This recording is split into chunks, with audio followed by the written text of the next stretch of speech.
আসসালামু আলাইকুম সবাই। আজকে আমি বিন্নি চালের পিঠা দেখাবো। একটু ডিফারেন্ট বাট খুবই সুস্বাদু হয় এই পিঠাটা। ফার্স্টলি আমি বিন্নি চালের গুঁড়ার মধ্যে 2 টেবিল স্পুন পানি দিব, দিয়ে ভালো মতন গুঁড়া গুঁড়া করে নিব।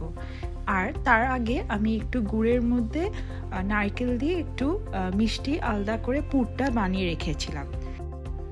এরপর আমি এই গুঁড়াটাকে চালনির সাহায্যে পুরো একটা কড়াইয়ের মধ্যে দিব, কিন্তু কড়াইটাকে আমি একটু হালকা গরম করে তেল দিয়ে আগে একটু পরিষ্কার করে নিয়েছিলাম।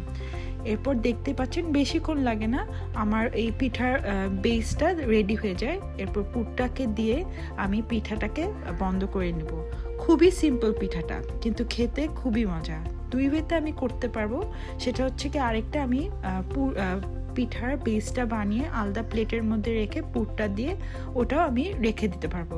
পিঠাটা খুব নরম হয়, সো যেটা আপনাদের ইজি হবে আপনারা ওইভাবে ট্রাই করতে পারেন। আশা করি আপনাদের ভালো লেগেছে। Thank you.